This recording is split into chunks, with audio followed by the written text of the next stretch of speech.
Sir, ma'am, I see you. Do not skip this video. If you stay with me, I'm going to share with you 7 ways, 7 best work practices to build, cultivate, and not rent out your self-worth. And let's do it right about now. How to stop renting out your self-worth. What is renting? Well, you ever had an apartment? Maybe you're in college. Maybe you do it now. You rent. You're on a month-to-month. You're on a lease. Do you want your self-worth on a lease? Do you want your self-worth to be month-to-month, or do you want it to be everlasting? If you'd like to stop that, stay with me, and we're going to go through this one by one, line by line, very fast and efficiently, so we can build self-worth. The first thing we need to do to build a high self-worth, maintain it, protect it, and keep it is define your self-worth and conduct an audit. Define your self-worth. Mentally write it down, whichever you prefer. As I mentioned, you have a smartphone. It has a memo, voice, record it, write it down, log it in your memory bank when you need to pull it out, and we need to conduct the audit. Well, I know what you're wondering. How do we do said task? And here it is. First and foremost, we need to define our self-worth mentally and hold it in our mind. Make a image, a picture. What do you see when you think self-worth and yourself? Put the 1 and 1 together and make it 2. Make the 2 become 1. Each time you catch yourself scanning others, right, another person for value, verdict, pause and think. Think about it. Are you allowing others to dictate, define, and give you a self-worth, or do you know that you have self-worth just because you exist? Those are the things that get us distracted. Those are the things that will lead to anxiety if we do not have a pure, defined definition of our self-worth. My self-worth, I feel differently than you're going to feel about your self-worth, but both are valuable and both are beneficial. So we want to pause and think and retrain the brain to take that feedback. Okay, is this just something you feeling, or is this really a factor, or is it really impacting or defining my self-worth? Moving on to number 2 on our list of 7 is separate identity from achievement. We have self-esteem and we have self-worth. Self-esteem is external. Self-worth is internal. Self-worth is what we sense, feel, know about ourselves when no one is looking. What we sense, feel, and know about ourselves when we're looking in the mirror. What we sense, feel, and know about ourselves when no one else is around. Those nights when you're by yourself. Self-worth will determine the fact that if you are alone or lonely. It's a big difference. Extend that principle of achievements, right? Separate knowing achievements from self-worth. I just achieved a big goal, so my self-esteem is high. That high self-esteem will come down very, very fast like a ton of bricks on the Empire State Building if you do not have a high self-worth. Focus on pleasing yourself. Peacekeeping. You show me someone that has a high level of peace, I'll show you someone that has a high self-worth. And knowing that the comfort of others is not a measure of your self-worth. People want to be comfortable around you. Sometimes they want to put you in your place, kind of bring you down so you're not above them. See, they're living from their self-esteem. We want to live from our self-worth. Moving on to number 3 on our list, ladies and gentlemen. Use self-compassion as your eviction notice to others, right? Go ahead and evict people's negative thoughts and negative labels of you out of your mind. If you do not, you can't build a high self-worth. You can't live the life that you are destined to be. You can't be as happy and peaceful as you deserve to be unless you evict the images, the projection, the naysayers. Get that out of your mind. What someone else thinks about you is none of your business. In moments of disapproval, place a hand over your heart and say, this is painful, and my value remains intact. Do you know when somebody want to try to bring you down at work, critique something? Well, that was nice, but you did that good, but as they're talking, go ahead and just kind of rub your chest, put your hand over your heart, and say to yourself, wow, dang, this is painful, but it does not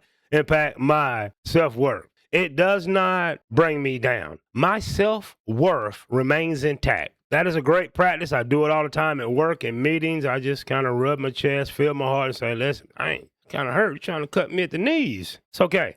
My self-worth, my value remains intact. Practice doing that. Moving on to number 4, ladies and gentlemen. If you're enjoying this content, do me a huge favor. Like, share, subscribe, hit the notification bell. As I mentioned, the notification bell just might hit you.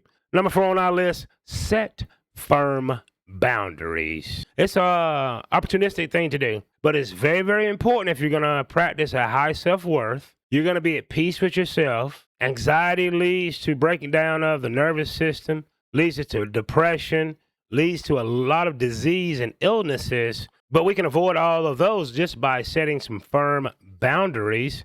And how do we do that? Write down your boundaries. Give me 3. Here's 3 for me right now. I do not accept low-key backhanded compliments. I do not accept being cut off in conversation and ignored. I end the conversation. I take my attention elsewhere. Number 3, I will not be used. I will not be used for nefarious reasons. I will not be used as an emotional tampon. I will not be used for you to project upon me your bad energy, your doubts, and your fears. Those are 3 hard boundaries that I have. That's what we want to do. Let's get 3 firm boundaries, write them down, write them in your brain, however you want to store them, put them in your phone, and you stick to them. You enforce those boundaries. Moving on, ladies and gentlemen, to number 5 of 7. Let's reframe feedback as data, not a verdict. As I mentioned, we're going to get some information and some feedback that we do not like. Do I look good in this? Yeah. You can see it on someone's face. They're saying no. Did you get the promotion? Perhaps not. Did you fail that goal? It happens. But it's not a verdict. What could we mean by that? When criticized as, is this information useful? Can I do something with this? Hey, I would have did it like this. You know you ain't going to get that right. Man, you better not do that. I told you that was going to happen. All the negative information, or when somebody projects on you. Now, you failed once before. You mean you're going to try that again? What they're saying is, I'm afraid to try again because I failed. What you want to do is ask yourself this. Can I use this? Or is this just some data? Because you know what we can do with data? We can either back it up and store that data, like we do on a hard drive and anything like that, or we can delete. We can delete that. We can delete the cookies. We can erase, and we can restart our mental system and throw that away. Don't be rude. When they give me that backhand compliment, just look in the eyes. Stay silent for 10 seconds. It's going to be eerie to them, and give them a bobblehead. And don't reply.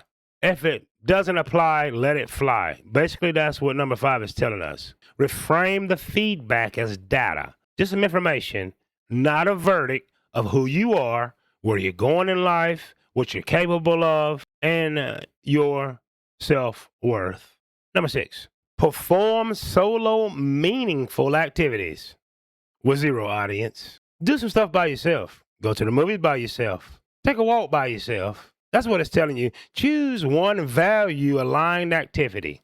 Something that you really love to do. I don't care. Do you like going to conferences? Go by yourself. When the last time you've been on vacation? Have you ever took a vacation by yourself? You married with a family? No problem. Take a walk by yourself, for yourself. Do it because you deserve it. Do it because you exist. Do it because the best times and best conversations that you're going to have is going to be with yourself and alone. So that's what we want to do. We want to share some time with ourselves by ourselves. So number 6 is perform solo, meaningful activities with 0 audience. You don't need an audience. Number 7, write a declaration of inherent worth. Write your declaration. You heard of the Declaration of Independence. It stood the test of time. Sometimes when we're in conflict with other countries, there'd be that declaration of WAR. Write a declaration of your inherent worth. How much are you worth? You don't feel like writing it down, record your voice. Listen to it when you go on that walk. Listen to it in the car when normally you're a little bit upset or cranky about being stuck in traffic. That is the perfect time to plug in, throw on the Bluetooth, and listen to your declaration of your worth. Compose a brief first-person statement affirming your self-worth, your stability. Make it non-negotiable, right? Your non-negotiable value. You're not going to negotiate your value as a human being, as a person, as someone that is worthy. And read it each morning, put it on your mirror, read it And here is my declaration of my self-worth. I am more than enough. I'm worthy. I'm adequate. I'm deserving of peace and happiness. What others think about me is none of my business. I'm here. I just woke up today to be the best version of myself that I can possibly be as happy and grateful to be alive as I can be, and I am the somebody that I want to be. I have opportunities, and we'll work on said opportunities. Ladies and gentlemen, I just gave you 7. That's right, 7 ways to stop renting out your self-worth to other people. Stop renting out your self-worth to your job. Stop renting out your self-worth to frustrations and non-controllables. In this life, we have controllables and we have non-controllables. How someone else feels about you is a non-controllable. Let's not worry about that. Unless you have done them harm or some things like that that you need to make right, let's not worry about it. I don't like her. I don't like him. He walk around, blah, blah, blah. That is not our business. Do me a huge favor. I'm not asking for your money, not asking for a bunch of time. I'm asking you to like. I'm asking you to share. I'm asking you to subscribe.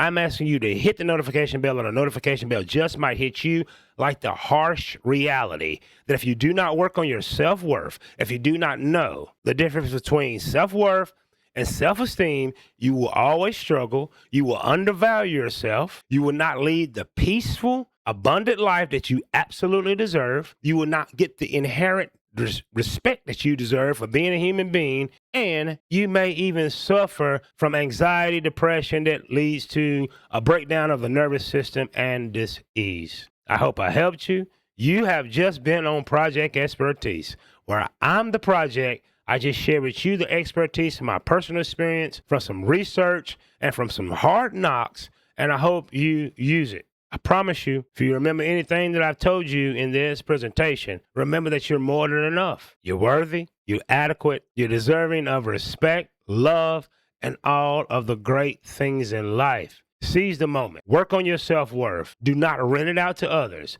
Do not let others dictate and define your self-worth. Do it for yourself. Until the next video, I hope you've enjoyed this. I hope you come back and visit me because I plan to visit you. Have a great, great day, no matter where you are in the world. I hope this helped you. I know it helped me. It made me remember number 7. Very important.